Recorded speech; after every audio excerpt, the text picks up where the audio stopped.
नमस्ते। हे राम टू जय श्री राम की कहानी आगे बढ़ाते हैं। इस बार चैप्टर 12 है राम कहानी, डिमोलिशन ऑफ बाबरी मस्जिद, rise of a new social identity. इसमें वो पूरा घटनाक्रम है कैसे बाबरी मस्जिद की बात उठी और फिर कैसे उसको तोड़ा गया। स्टार्ट मैंने किया है वही अयोध्या में, जब मीर बकी ने 1528 में 1528 में एक मस्जिद बनाई जिसका नाम बाबरी मस्जिद किया गया। और यहाँ पे जो पहला हिंदू मुस्लिम दंगा अयोध्या में हुआ इसके लिए वो 1853 में हुआ था। राम जन्मभूमि में राम जन्मभूमि के अलावा राम चबूतरा, सीता चरण चिन्ह रसोई, ये सब चीज़ें थी। और अयोध्या में इसमें तो है ही कि रामचंद्र जी का जन्म अयोध्या में हुआ था। अब ये क्या था कि जो बाबरी मस्जिद थी इसके लैंड, इसका और इसके लैंड की ओनरशिप वक्फ बोर्ड के पास थी और यहाँ नमाज होती थी। फिर उसके बाद जब गांधी की हत्या हो गई, देखिए जब तक गांधी जिंदा रहे तब तक गांधी ने हिंदू मुस्लिम एकता के लिए और सबके लिए, जैसे नोआखोली होता कहीं होता तो खुद पहुंच जाते थे।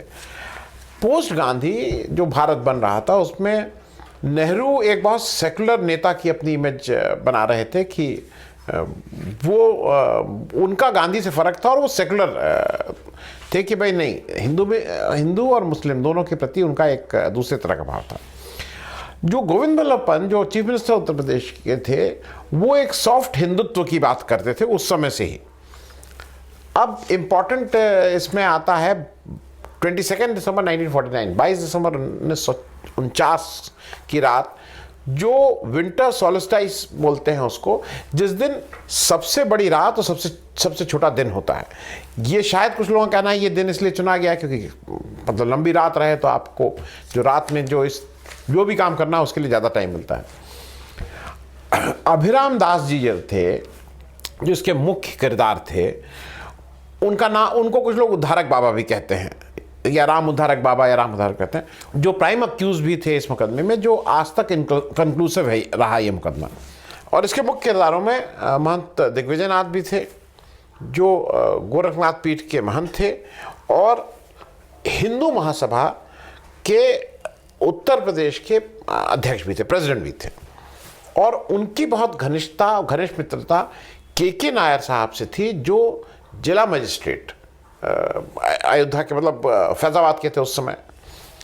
और वहाँ के सिटी मजिस्ट्रेट गुरुदत्त सिंह थे। गुरुदत्त सिंह बिल्कुल एक स्टॉन्च हिंदू थे और उस तरह के लोग थे। इसके अलावा हनुमान प्रसाद पोद्दार थे जो गीता प्रेस चलाते थे, उनका भी कहीं ना कहीं पेट्रनेज थी। एक छोटी सी मैंने इन्फॉर्मेशन दी है, मैं फिर से आपसे भी शेयर कर लूँ। अयोध्या में घाघरा को, नदी को सरयू जी बोला जाता है। जब वो एंटर करती हैं सरयू जी, और जब वो फिर अयोध्या छोड़ देती हैं तो फिर घाघरा नाम से कहलाती हैं। यहाँ पे उनका नाम सरयू जी है। 22 दिसंबर की रात में जो ड्यूटी रहती है वहाँ पे, उस समय तो बाबरी मस्जिद थी, वो शेर सिंह नाम के एक कांस्टेबल की थी उस समय। वो अब ये आज तक नहीं पता लग पाया, जो उनसे ड्यूटी चेंज हो रही थी वो बरकत अली की हो रही थी। बरकत अली को उसने 1 घंटे बाद जगाया। 1 घंटे बाद अब बरकत अली लेट पहुंचे और इस हड़बड़ाहट में जो भी था उन्होंने जाके ये बताया कि यहाँ पे आके रात में अपने आप कुछ ये मूर्तियाँ स्थापित हो गई हैं। ये मूर्ति इन लोगों ने ला के रखी थी। जब ये सब पता लगा दिल्ली में और लखनऊ में, तो जवाहरलाल नेहरू जी ने एक टेलीग्राम भेजा। हालांकि नॉर्मली ये टेलीग्राम गृह मंत्री जो सरदार पटेल थे उनकी तरफ से आना चाहिए था, और उन्होंने गोविंद बल्लभ पंत से कहा कि इस मूर्तियों को यहाँ से तुरंत हटाया जाए क्योंकि ये ठीक नहीं है। के नायर जो वहाँ के जिला मजिस्ट्रेट थे और जो सिटी मजिस्ट्रेट गुरुदत्त सिंह जी थे, इन लोगों ने ये कहा कि नहीं ये बहुत मुश्किल है और ये हट नहीं सकता है, दंगा हो जाएगा, इत्यादि इत्यादि। अच्छा, इसी में जो एक FIR हुई 167/49 डेटेड 23/12/1949, उस FIR में सब सारा जिक्र है कि कैसे रखा गया, कौन रखा गया, क्या क्या हुआ, ये सब जिक्र है। और साथ में एक सिविल सूट भी फाइल हो गया ओनरशिप ऑफ लैंड को लेके। हालांकि बाद में गुरुदत्त सिंह ने रिज़ाइन किया, फिर वो फैज़ाबाद के भारतीय जनसंघ के अध्यक्ष बने और MLA हुए। के नायर साहब की पत्नी शकुंतला नायर जी MP बनी, फिर बाद में के नायर साहब भी MP बने, शकुंतला नायर जी MLA भी बनी, इनके ड्राइवर भी MLA हो गए। तो ये सारे लोगों ने, मतलब जो भक्ति की, जो रामलला को स्थापित करने में वहाँ जो भी कार्य किया उसका कहीं ना कहीं इनको फल भी मिला। अब ये सब चल रहा था, तब तक सरकार ने यहाँ का गेट लॉक करवा दिया कि अब भाई इसके मंदिर के दरवाजे बंद हो जाएंगे। ये 3 मार्च 1951 में हुआ और बहुत लिमिटेड एक्सेस जो थी वो हिंदू पुजारियों को दी गई कुछ छोटा मोटा पूजा करने के लिए। उसके बाद ये सब चलता रहा था और ये सब चल ही रहा था। फिर राजीव गांधी जी प्राइम मिनिस्टर बने। राजीव गांधी जब प्राइम मिनिस्टर बनते हैं तो मैंने एक केस, शाहबानो केस, क्योंकि बहुत चर्चित केस रहा है और जहाँ से इस सब की बेसिकली भूमिका बनी कि राम जन्म मंदिर और इसकी, तो उसके लिए शाहबानो केस को समझना ज़रूरी है। शाहबानो जी की शादी, निकाह कह लीजिए, मोहम्मद अहमद खान से 1932 में हुआ था।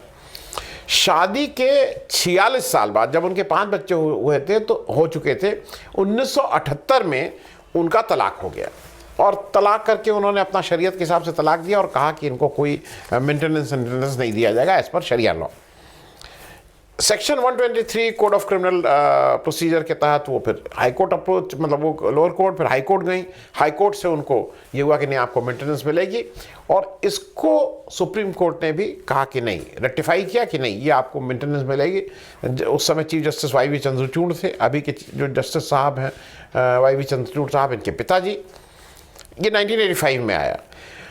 जब ये 1985 में ये फैसला आया तो आरिफ मोहम्मद खान जो एक प्रोग्रेसिव मुस्लिम थे, उन्होंने पार्लियामेंट में एक 70 मिनट की स्पीच दी और उन्होंने कहा कि जब भाई देश आगे बढ़ रहा है तो नेचुरली देश के कानून से सब होना चाहिए, शरिया लॉ नहीं होना चाहिए, महिलाओं की बड़ी भारी जीत है, इस तरह की बातें उन्होंने कही। लेकिन 1986 में राजीव गांधी ने इस फैसले को सुप्रीम कोर्ट को ओवरटर्न किया। ये सारी चीज़ें देखने और सुनने और समझने वाली हैं। राजीव गांधी को समझाया गया और इसीलिए कहा जाता है कि यहीं से माइनॉरिटी अपीजमेंट की पॉलिसी शुरू हुई, और या दूसरे ढंग से कहिए तो वो कम्युनल पॉलिटिक्स का जो बीज ठीक से पड़ा वो इस समय से पड़ा। अच्छा, अब जब इधर इन्होंने इनको कर लिया तो हिंदुओं का ये हुआ कि हिंदू भी बहुत, इनको कैसे ठीक किया जाए। तो अरुण नेहरू जी उस समय थे, उन्होंने कहा कि इसका गेट खुलवा दीजिए, गेट का ताला खुलवा दीजिए। अब जरा सुनिएगा, और ये दोनों हिंदू पक्ष के जो नेता थे और मुस्लिम पक्ष के नेता थे, इनके साथ साठगांठ करके हुआ। वीर बहादुर सिंह जी चीफ मिनिस्टर थे। डीएम और एसपी को आदेश दिया गया कि आप वहाँ पे कहिएगा कोई लॉ एंड ऑर्डर की सिचुएशन, कोई समस्या नहीं है जब कोर्ट आपसे पूछे। 25 जनवरी 1986 को एक पांडे जी की दरखास्त थी, उसमें उन्होंने कहा कि ये मुझे दर्शन के लिए लॉक खुल जाने चाहिए। 28 जनवरी को मुंसिफ मजिस्ट्रेट वहाँ के जो थे हरीश शंकर दुबे जी, उन्होंने उसको रिजेक्ट कर दिया। अब एक दूसरी एप्लीकेशन एक पुराने मामले में, कोई पुराना मामला था, उसके साथ क्लब करके, कनेक्ट करके 1 फरवरी को डिस्ट्रिक्ट जज के यहाँ लगाई गई, जो के पांडे साहब थे। डिस्ट्रिक्ट जज के पांडे साहब ने 4:40 पे ये डीएम और एसपी का वर्बल बयान लिया। कोई हलफनामा, कोई एफिडेविट नहीं कि वहाँ कोई लॉ एंड ऑर्डर की समस्या नहीं है। 4:40 पे फैसला सुनाया और 5:20 पे, ठीक 40 मिनट बाद ताला खुल गया, भजन कीर्तन शुरू हो गया। दूरदर्शन, जो अदरवाइज उसको बहुत टाइम लगता है, वो सब तैयारी पहले से थी, उसने लाइव टेलीकास्ट शुरू कर दिया। जज साहब का बाद में ये भी आया, उन्होंने लिखा है अपने मेमोयर में, उन्होंने लिखा कि उनको एक लंगूर से ये हुआ था और लंगूर ने उनसे आके सपने में कहा था कि ये कर दो। एक डिवाइन सपना आया था, इसलिए उन्होंने किया। तो ये सारी चीज़ें जैसा मैंने कहा 1 फरवरी को हुई। अब जब ये 1 फरवरी को हो गया तो इसके बदले में अब मुसलमानों को देना था कुछ। तो 5 फरवरी को जो संसद थी वहाँ पे ये बिल पास हुआ, जहाँ पे सुप्रीम कोर्ट के ऑर्डर को टर्न कर दिया गया। इसके बाद की कहानी यह है कि फिर वीर बहादुर सिंह सेंटर में मंत्री होकर चले गए, नारायण दत्त तिवारी फिर यहाँ चीफ मिनिस्टर हुए। उन्होंने और बूटा सिंह जी ने, जो गृह मंत्री थे, इन लोगों ने आके यहाँ पे शिलान्यास किया। ये सब कांग्रेस का किया हुआ है शुरू में। बाद में मोहम्मद आरिफ खान और अरुण नेहरू और वीपी सिंह, इन लोगों ने कांग्रेस छोड़ी, इन लोग कांग्रेस से निकल गए। अब इसके बाद जहाँ तक कहानी बाबरी मस्जिद वाली है, तो एक धर्म संसद होती है फरवरी 1989 में प्रयागराज, इलाहाबाद में, और वहाँ पे परमहंस रामचंद्र दास जी के अगुवाई में वो उसका नेतृत्व कर रहे होती है। और वहाँ ये डिसाइड होता है कि शिलान्यास और शिला पूजन 9 नवंबर 1989 में वहाँ किया जाएगा। अभी वीपी सिंह की सरकार नहीं आई है, राजीव गांधी की सरकार चल रही है।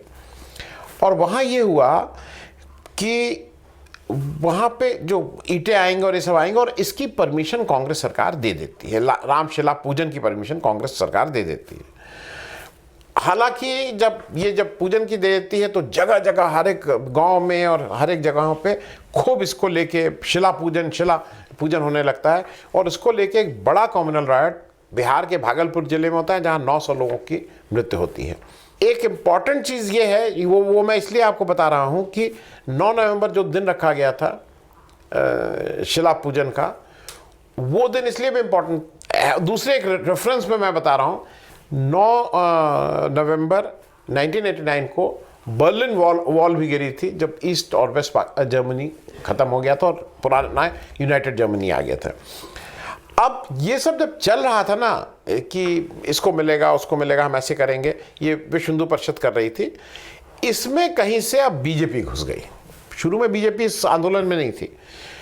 जब ये धर्म संसद हो गई तो 11 जून 1989 में, धर्म संसद होती है फरवरी में, ये 11 जून 1989 में बीजेपी ने अपनी नेशनल एग्जीक्यूटिव जो हिमाचल प्रदेश में होती है, वहाँ पे उसने अनाउंस किया कि अब हम राम जन्मभूमि के आंदोलन को करेंगे। अब थोड़ी मैंने इसके बाद नेशनल फ्रंट की 1989 का जो इलेक्शन है उसकी कहानी भी बताई है। वो कहानी बतानी इसलिए थी क्योंकि कांग्रेस के अगेंस्ट एक अजीब सा कोलिशन बनता है। जनता दल और कुछ तेलुगु देशम और आसाम गण परिषद और इस तरह की 5-6 पार्टियां मिलके एक फ्रंट बनाती हैं, इसका नाम रखा जाता है नेशनल फ्रंट। नेशनल फ्रंट के कन्वीनर वीपी सिंह साहब होते हैं और प्रेसिडेंट एनटी रामाराव होते हैं। एनटी रामाराव साहब अब नेशनल फ्रंट एक तरफ बीजेपी एक्सट्रीम राइट और एक तरफ कम्युनिस्ट दोनों से नेगोशिएट करती है, और ये माना जाता है क्योंकि डायरेक्ट नेगोशिएशन बीजेपी और कम्युनिस्ट का नहीं हो रहा है, इसलिए ये नहीं माना जाए, मतलब लोगों को ये मैसेज नहीं जाएगा कि इनकी आपस में बात है। कॉमन फैक्टर एक नेशनल फ्रंट बीच में आ जाता है, और इसको ये लोग कहते हैं प्री पोल सीट एडजस्टमेंट। तो ये पहली बार सीट एडजस्टमेंट का टर्म आया, और इसको अलायंस वर्ड नहीं यूज किया गया। There is no alliance, there is a seat adjustment.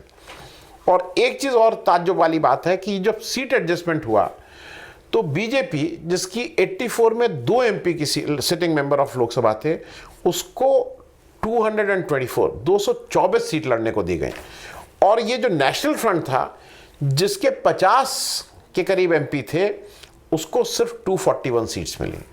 50 MPs वाले को 241, 2 एमपी वाले को 224, और बाकी सीटें दे दी गई कम्युनिस्ट और रेस्ट को। अच्छा, ये जानते हैं क्यों किया गया? ये माना जा रहा था कि वीपी सिंह भाई मुसलमानों के मसीहा हो रहे हैं, बीजेपी हिंदुओं की रहनुमा थी, तो इन लोग के जो वोट बैंक है उसको असर नहीं पड़ेगा, क्योंकि भाई हम जो जनता दल वाला या नेशनल फ्रंट वाला है कि हम कोई बीजेपी का थोड़ी सपोर्ट कर रहे हैं, मुसलमान को लगेगा, मुसलमान हिंदू को ये लगेगा कि हम कोई मुसलमान ही उसको थोड़ी वीपी सिंह को कर रहे हैं। कुछ इस तरह का जनता को बेवकूफ़ बनाने का मैं कहूँगा एक काम किया गया। अच्छा, एक और इंटरेस्टिंग चीज़ है, इस समय तक ये सॉफ्ट हिंदुत्व के सबसे बड़े वकील, सबसे बड़े वो राजीव गांधी हो गए थे। 3 नवंबर 1989 में उन्होंने अपना कैंपेन जो था वो शुरू किया अयोध्या से। He started his campaign from Ayodhya. लोगों ने समझाया कि यहाँ से शुरू करेंगे तो हिंदू वोट आपकी जेब में आ जाएगा। खैर, वो तो खैर हार गए चुनाव, और फिर वीपी सिंह की सरकार बन गई। 7 अगस्त 1990 में वीपी सिंह ने मंडल कमीशन लागू कर दिया। वो एक्चुअली वीपी सिंह अपने को बैकवर्ड का मसीहा टाइप एक कुछ बनाना चाह रहे थे, उन्होंने उसको वो लागू कर दिया। उधर विश्व हिंदू परिषद ने अनाउंस कर दिया कि 30 अक्टूबर 1990 को वो मंदिर का निर्माण कार्य शुरू करेंगे। अब इधर तीसरा जो वो था, बीजेपी ने अपनी, अडवाणी जी ने कहा कि अब हम रथ यात्रा निकालेंगे सोमनाथ से अयोध्या तक, और वो रथ यात्रा 30 अक्टूबर को अयोध्या पहुंचेगी, जिस दिन मंदिर का निर्माण शुरू होना है। अब इधर क्या चल रहा था? इधर भी एक पॉलिटिक्स चल रही थी। मुलायम सिंह यादव को चंद्रशेखर बैक करते थे, लालू यादव को वीपी सिंह बैक करते थे। मुलायम सिंह यादव को भी मुस्लिम वोट चाहिए था, उधर वीपी सिंह को भी अपना मुस्लिम मसीहा वाला वोट चाहिए था, और लालू यादव जी को भी चाहिए था। तो ये वीपी सिंह ने लालू यादव से कहा कि अच्छा, मुलायम, ये बिल्कुल तय था कि वो जैसे यूपी में आएंगे मुलायम सिंह यादव उनको गिरफ्तार कर लेंगे, अडवाणी जी को। अब ये वन अपमैनशिप कैसे हो? तो लालू यादव जी ने, वीपी सिंह ने लालू यादव जी से कहा कि आप इनको बिहार में गिरफ्तार करो। पहले सासाराम की बात हुई, फिर वो उनको समस्तीपुर में गिरफ्तार किया गया। वो भी एक डिटेल में मैंने दिया है कैसे उस समय के डिस्ट्रिक्ट मजिस्ट्रेट आर.के. सिंह और रामेश्वर ओरायन जो डीआईजी थे, इनको बिना बताए बुलाया गया, फिर हेलीकॉप्टर से भेजा गया। और आर.के. सिंह बाद में हालांकि उन्होंने अडवाणी जी के साथ काम किया और फिर केंद्र में एमपी भी बने और मंत्री भी रहे। फिर कैसे कार सेवक, ये भी बताया कि कैसे कार सेवक 30 अक्टूबर को वहाँ पहुँचते हैं। मुलायम सिंह की सरकार है जिन्होंने कहा था मैं परिंदा भी पर नहीं मारेगा, बहुत स्ट्रिक्ट रहता है, कुछ नहीं कर पाते हैं। 2 नवंबर को रीअसेंबल होते हैं और उस दिन वो गोली चलती है, जिस गोली में कुछ 11 लोगों की मृत्यु होती है। और वहीं से मुलायम सिंह का नाम मौलाना मुलायम भी उनको एक टाइटल मिलता है। इन सब के अगेंस्ट वीपी सिंह सरकार से बीजेपी 7 नवंबर 1990 को अपना समर्थन वापस लेती है और चंद्रशेखर जी की सरकार कांग्रेस के समर्थन से बन जाती है। हालांकि वो भी बहुत दिन नहीं चलती, फिर कांग्रेस भी अपना समर्थन ले लेती है और फिर 1991 का इलेक्शन होता है। ये आपको याद है, उसमें उसके बाद राजीव गांधी जी की हत्या होती है। कांग्रेस सबसे बड़ी पार्टी 244 जीत के आती है और पहली बार बीजेपी लीडर ऑफ ऑपोजिशन, विपक्ष की सबसे बड़ी पार्टी 120 एमपीज के साथ बनती है। वीपी सिंह पीछे ढकेल के 69 सीट जीतती है जनता दल।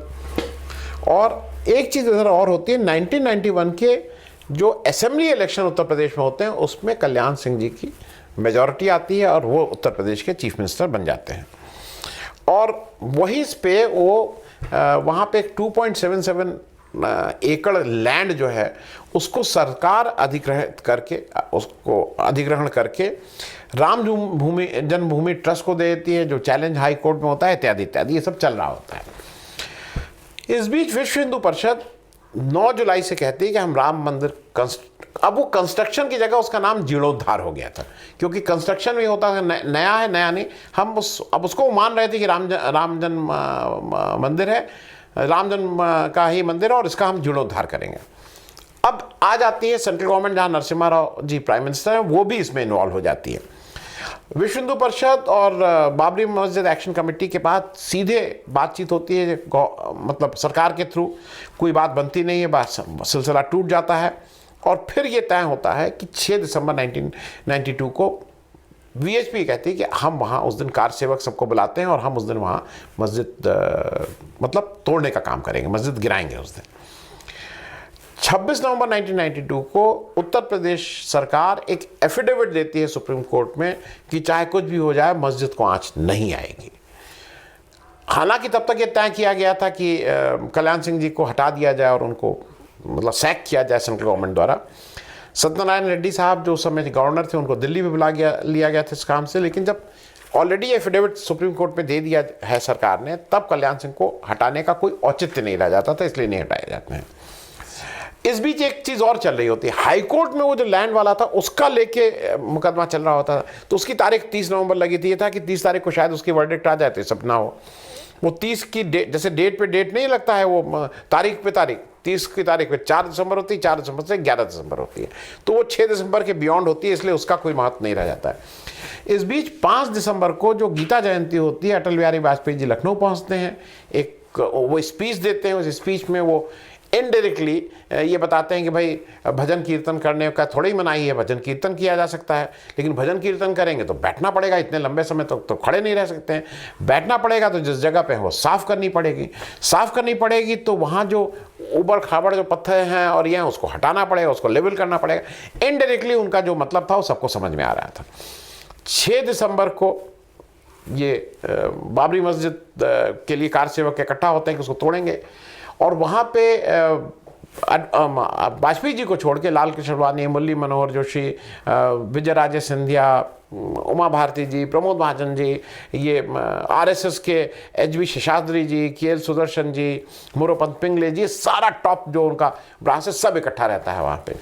और वहाँ करीब 2 लाख कार सेवक भी होते हैं।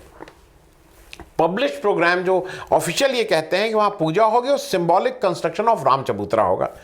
11 बजे लास्ट टाइम गेट बंद होता है, मतलब पूजा, वो जो एक लिमिटेड पूजा का एक्सेस था, वहाँ पूजा होती है लास्ट टाइम, गेट बंद कर दिया जाता है और उसके बाद क्राउड आ जाता है और उसको आप उसके बाद आपको पता ही है वो मस्जिद 5 घंटे की उसमें तीनों जो गुंबदें हैं वो गिरा दी जाती हैं।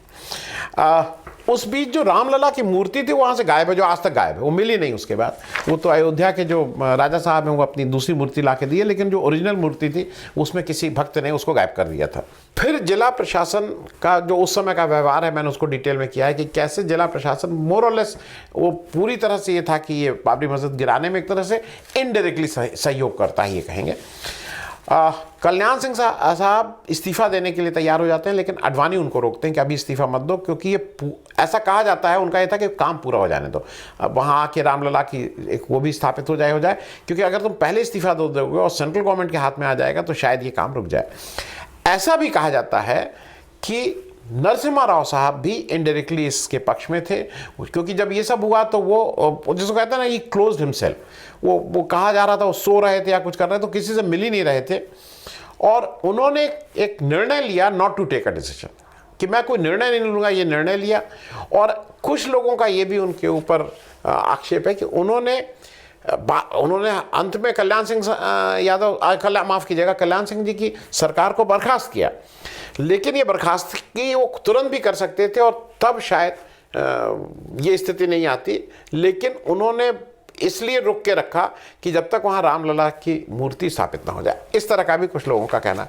ये कहानी मैंने राम कहानी के रूप में इसको वो किया है, उसकी FIR मैंने की पूरी कॉपी लगाई है, वो आप लोग पढ़ेंगे। ये देखिए हिंदुस्तान की पॉलिटिकल हिस्ट्री है, ये धर्म से इसका कोई लेना देना नहीं, ये आस्था से लेना देना नहीं, ये तय बात है कि अयोध्या में ही रामचंद्र जी का जन्म हुआ था, इसमें कहीं कोई दो राय नहीं है, लेकिन पॉलिटिकल हिस्ट्री के तौर पे सिलसिलेवार आपको फैक्ट पता होना चाहिए। इसका प्रयास इस चैप्टर में किया गया। Thank you so much.